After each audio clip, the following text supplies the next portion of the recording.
The Galactic War Council's chamber was carved from black stone, older than most civilizations still alive. Its walls rose so high that the ceiling disappeared into shadows, and the air was heavy with the scent of metal and ozone. 12 high-backed chairs surrounded a long table made of a single slab of obsidian. Each chair was filled by the leader of a great alien power except for one. At the far end, facing the main entrance, was the only seat that had been empty. For more than a century, dust never seemed to touch it. No one dared to sit there. That was the human seat. The galaxy had believed the race who owned it was gone forever, wiped out in the last collapse, and everyone preferred it that way. Meeting was different. The Vorowin Empire was pushing into the central sectors, taking whole star systems in weeks. Entire fleets had been destroyed without survivors. The alien leaders argued loudly over maps projected in the air, voices full of panic and pride. But suddenly, the sound changed. The massive doors at the end of the chamber groaned as they began to open. The argument faded into silence. Even the holograms flickered, as if the air itself was holding its breath. A single figure stepped inside, tall, straight-backed, wearing a black uniform that seemed out of place in this age of polished armor and glowing fabrics. The boots were scuffed but clean. The sleeves carried faded patches symbols that the council didn't recognize, but the older members did. And it made their blood run cold. No guards had announced this person, no escorts had brought them in. They simply walked forward, each step echoing across the stone floor. The alien. Leaders glanced at each other but didn't speak. Something about the way the newcomer moved felt dangerous. Not rushed, not hesitant, just inevitable. The figure reached the empty chair, paused, and looked at it for a moment, as if remembering something that happened a long time ago. Then, they sat down. No one had touched that seat in over 100 years. But the human, because that's what they had to be settled into it like it had been waiting for them all along. Slowly, the human placed a small, battered metal case onto the table. It made a dull, heavy sound when it touched the obsidian. No one could guess what was inside, but the way the human's hand rested on it suggested it wasn't a weapon, and yet it could be something far worse. The silence broke when Chancellor Vorek of the Jadal Alliance leaned forward, his many eyes narrowing. "Who are you?" His voice was low, but the weight in it could have crushed stone. The human didn't answer right away. They looked around the table, meeting every pair of alien eyes sharp, cold, steady. When they spoke, the voice was calm, but it carried a strange edge that made the chamber seem smaller. "You've been fighting wrong." The council shifted. Uneasily, some leaders frowned. Others whispered in their own languages. One of the younger members laughed a nervous, high-pitched sound that echoed awkwardly. "You're a bold stranger to walk into this place," and the human cut them off without raising their voice. "Bold? No. Necessary." Their fingers tapped once on the metal case, the sound sharp and final. "You've been playing by rules the Vorowin do not respect. You've been losing because of it." "Your name?" Chancellor Vorek pressed again, irritation now mixing with curiosity. The human leaned back in the chair, eyes still locked on the Chancellor. "Commander Elias Cade, Earth Defense Fleet, 3rd Strike Division." The words were spoken slowly, deliberately, like they were meant to be remembered. Murmurs rippled through the chamber. Some didn't know the name of the rank. Others didn't. The realization was worse than disbelief. That rank had not been used for over 150 years, not since the human fleets had been declared extinct.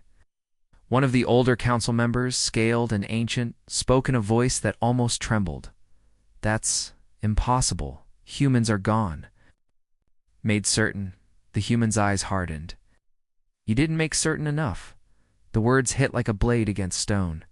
The air felt heavier, and for the first time in many years, the leaders at the war table realized they might not be the most dangerous beings in the room. The human's hands stayed on the case, as if they were deciding whether or not to open it. No one dared to speak, because every one of them understood whatever was inside could change the war. Or end it. The chamber stayed silent, but the silence felt different now, no longer the tense stillness of suspicion, but the heavy weight of something ancient waking up. Every eye stayed fixed on the battered case resting under the human's hand. Chancellor Vorek's gaze narrowed further. If you are truly who you claim, prove it. Anyone can wear an old uniform. The human's expression didn't change. Without a word, they unlatched the case. The metal hinges squealed, a sound far too loud in the stillness. Inside, stacked neatly in foam padding, were a dozen round metal discs. They were dull, scratched, and unremarkable to most, but a few, council members inhaled sharply. They knew what those discs were: old Earth War records. The kind no one had seen since before the collapse. The human took one disc, set it onto the table, and pressed the center. A pale blue light flickered into the air, and a hologram bloomed. Above it, it showed a battlefield in deep space, hundreds of ships locked in combat. Alien vessels from a forgotten era were exploding one after another, breaking apart under relentless fire.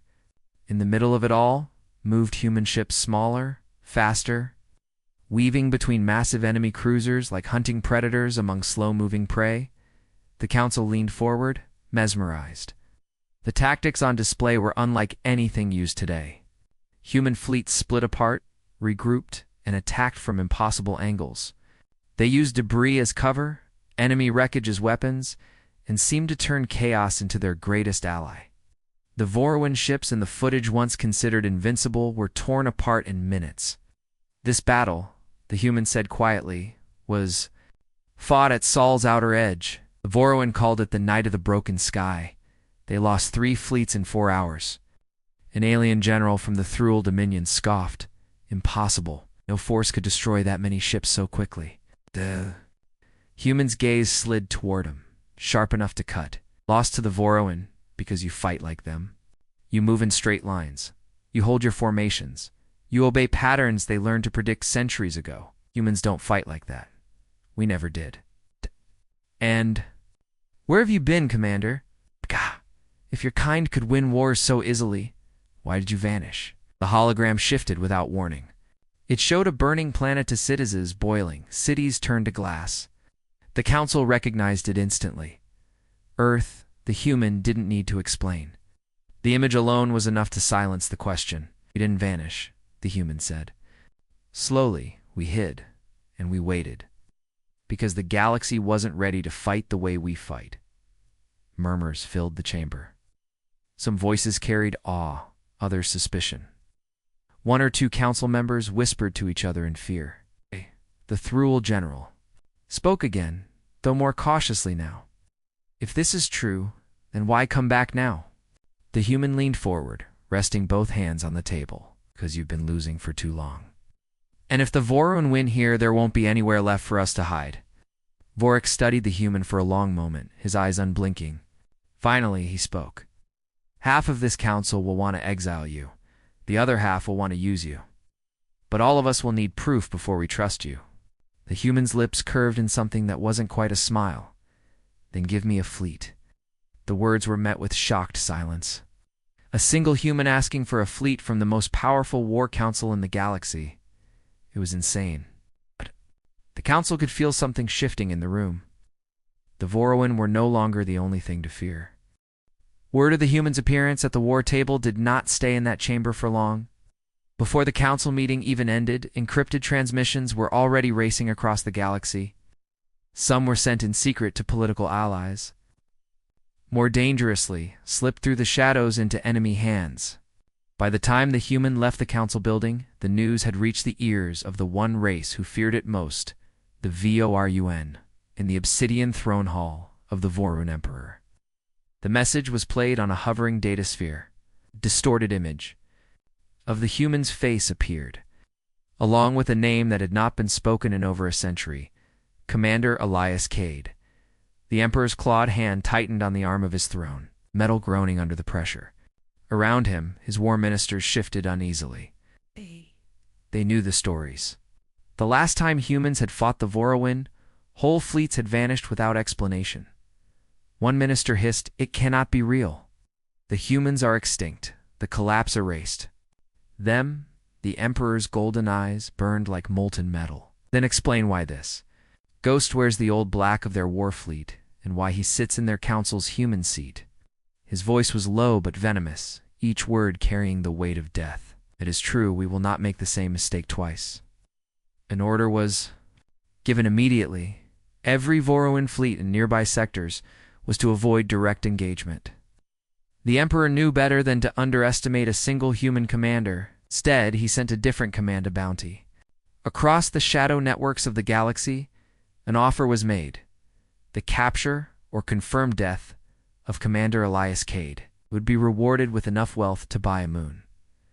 Back in the neutral capital, where the Galactic War Council met, Cade was already under quiet watch. Alien soldiers from 3 different races trailed him at a distance, trying to decide if they were his guards or his jailers. Cade didn't seem to notice, or maybe he simply didn't care. Walked with the same steady, deliberate steps that had carried him into the war chamber that night. As the twin moons rose over the capital's spire-filled skyline, a secure communicator on Cade's wrist blinked once, then again. The signal was faint, almost lost under layers of static, but the pattern in the beeps was unmistakable. A coded call sign, an old one that only human fleet officers would know. Cade stepped into the shadows of a narrow alley, activating. The signal, voice rough and hoarse, came through in broken bursts. "Elias, it's Rourke." The nomad's cry made it. "We're still out here." Coordinates, the transmission cut off with a sharp hiss of static. But not before the numbers came through. For the first time since he had entered the council chamber, Cade's face changed. Just slightly, but enough to show the smallest spark of something dangerous: hope. He didn't notice that high above the alley. In the dark underbelly of the city's towers, a small black drone was watching. Its single red lens followed his movements before vanishing into the night. Already racing to deliver his location to someone who was willing to kill for a moon's worth of wealth. 3 days later, the war table was filled again, though the atmosphere had shifted. Council members spoke in quieter tones, their eyes flicking often toward the far end, where Commander Elias Cade sat without invitation. In front of him was not the battered case this time, but a series of crude star maps spread across the glossy black table. The lines were hand-drawn in ink. A rarity in an age where everything was projected in light. These, Cade said, tapping the maps with a gloved finger, are the points where the Voruan fleets will strike next. Not where they might strike, where they will strike. They have patterns they don't know they have. Several council members exchanged doubtful looks. The Thruel general scoffed. "You claim to predict the movements of the largest military force in the galaxy? Our analysts, your analysts," Cade interrupted. "Think like you. You all think like the Voruan. You're fighting a mirror. I'm not." His plan was simple on the surface, but insane to the council. He wanted to break their fleets into small, fast groups, armed with lighter weapons, and send them into Voran-controlled sectors not to win battles, but to create chaos. The enemy would spread themselves thin, trying to crush what they thought were easy targets. Then, when they were scattered, the Council's main fleets would strike from unexpected angles. Alien captains murmured their objections. Smaller ships were weaker, slower to escape. It was suicide. Cade listened, then simply said, "You've been dying slowly for years. I'm offering you a way to win quickly." After hours of heated debate, the Council grudgingly agreed to let him test his strategy on one fleet, under strict observation. Several captains were volunteered. Though their expressions made it clear they didn't believe in this human's methods, the test came sooner than expected. A Voruan strike group slipped past the Council's border defenses, targeting a mining colony in the Kether Belt. The assigned alien fleet moved out under Cade's command. What happened next was something the Voruan hadn't seen in generations. Cade's ships didn't form defensive lines. They didn't fall back toward the colony. Instead, they dove into the enemy formation, weaving between the larger Voruan cruisers, hitting weak points with precise bursts before vanishing into asteroid cover. Several enemy vessels fired at each other by mistake, chasing shadows in the rock fields. In less than an hour, 20 Voruan ships were destroyed. How one of Cade was lost. The alien captains who had doubted him were silent on the return, tripped their eyes, betraying something they hadn't felt in years. Respect. But victory didn't go unnoticed. Among the wreckage, hidden on the drifting hull of a destroyed Voroan cruiser, a tiny beacon pulsed. Far away, in the depths of the Voroan Empire, the Emperor's war ministers watched the signal. One leaned close to whisper, "It's him." "There's no doubt now." The Emperor's voice was cold and certain. "Then we change the war. We no longer hunt his allies. We hunt him." The next council meeting was tense in a different way. The alien leaders no longer looked at Cade with open distrust. Now their eyes carried calculation, as if each one was trying to decide whether to call him an ally or a weapon they could control. Cade noticed it but didn't care. He was already thinking about the faint signal he had received from Rourke and the Nomad's cry. If other humans were still alive, scattered in the shadows of the galaxy, finding them would change everything. Midway through the meeting, an urgent transmission interrupted the session. A trembling officer from the Council's Outer Defense Network appeared as a hologram. "We've detected a Voroan strike force in Sector 19 Gamma. They've bypassed our patrol routes. They're heading straight for an unregistered outpost." Cade's head snapped up. "Show me the location." The map appeared and his jaw tightened. He knew those coordinates. It was one of the hiding places humanity had kept. Secret for over a century, a small outpost built into the side of an asteroid, stocked with supplies and equipment for survivors.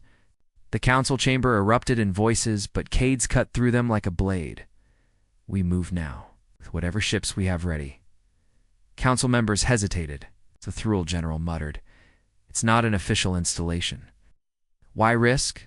"Because if the Voroan take it," Cade said, his voice low and dangerous, "they'll find evidence of what you all thought was gone. And then they'll come for more." He didn't wait for a vote. Within an hour, Cade was in the command seat of a small strike group, just 6 ships, barely enough to face the Voroan force reported. They made the jump to 19 Gamma in silence. The battle was brutal from the start. Voroan cruisers loomed over the asteroid base, bombarding it with heavy fire. Cade's ships emerged from hyperspace directly in their path, scattering into unpredictable attack patterns. They struck fast, weaving between enemy fire, using the asteroid's fractured surface for cover. Twice, Cade's ship passed so close to a Voroan battleship that the enemy gunners couldn't adjust in time. In the chaos, a docking tunnel from the asteroid opened, and a battered transport launched, escorted by 2 small gunships. Cade recognized the markings human. His voice was sharp over comms. "Cover that transport! All ships! Defensive screen!" They fought their way clear, but the victory came at a cost. One of the Council's ships was destroyed, and the asteroid base itself was left in ruins. On board the rescued transport, Cade found survivors fewer than he hoped. Among them was a man with a lined face and eyes that still burned with defiance. It was Rourke. In the quiet aftermath, as the wounded retreated, Rourke pulled Cade aside. His voice was low. "Elias, it's worse than we thought. The Voroan aren't just conquering, they're cleaning up, erasing traces. Someone's feeding them targets, someone high up." Cade stared at him, the words sinking in like cold steel. If Rourke was right, the war wasn't just about the Voroan. Anymore, it was about a traitor sitting somewhere close to the heart of the galaxies. Leadership. The council chamber was quieter than usual when Cade returned, but the silence wasn't from respect. It was the sharp, heavy quiet of people guarding secrets. The survivors from the asteroid outpost were under medical care in a secured wing of the capital. But Cade had already taken Rourke's warning to heart. He didn't waste time. Entered, the alien leaders straightened in their seats, their expressions unreadable. "You didn't authorize that mission, Chancellor," Verek said coldly. "You acted outside Council command." Cade didn't sit. He stood at the head of the table, meeting their eyes one by one. "If I'd waited for you to decide, the Voroan would have erased proof of humanity's survival, and several of you wouldn't be able to look me in the eye right now." A ripple of unease passed through the room. Some glared, others shifted uncomfortably. Cade's voice stayed calm, but his words hit like hammer strikes. I know someone here has been feeding the Voroan information. They knew exactly where to strike. That outpost's location was buried so deep that only a few people in this galaxy could have known it existed. Gasps and mutters filled the chamber, but no one admitted anything. Cade reached into his uniform and placed a small data drive on the table. Rourke pulled this from the Voroan flagship systems. It's encrypted, but the source is clear. The transmissions came from inside the council. One of the younger members slammed a clawed hand onto the table. Accusations will divide us at a time we cannot afford. Division isn't the danger, Cade cut in sharply. Rot from the inside is. Before the council could respond, alarms blared. Through the chamber, a security officer's voice came over the intercom. Voroan fleet incoming, direct approach toward the capital. Chaos erupted. Council guards rushed to their posts. Leaders barked orders into coms. Cade didn't hesitate. I'm taking the fleet. Vorak stared at him for a moment, torn between protocol and survival, then gave a single curt nod. Go. Minutes later, the united fleets of the council launched together for the first time in years. Cade stood on the bridge of the flagship, coordinating alien captains in a way no one had managed before. Quick, sharp orders, no wasted movement. His tactics turned the battle into a storm of motion, ships darting through enemy lines, striking hard and vanishing before the Voroon could adapt. When the dust settled, the Voroan fleet was in ruins. The capital stood untouched, but as Cade returned to the war table, the data drive still sat where he had left it. No one dared to touch it. Cade looked around the table, his voice low. But carrying through the chamber, this war isn't over. Neither is the hunt for the one who betrayed us. From the shadows near the chamber's edge, Rourke stepped forward, not alone. Behind him stood dozens of humans in old Earth uniforms, their presence like a thunderclap in the silent hall. For the first time in over a century, the human seat was no longer just a memory. And the galaxy knew it would never be empty again.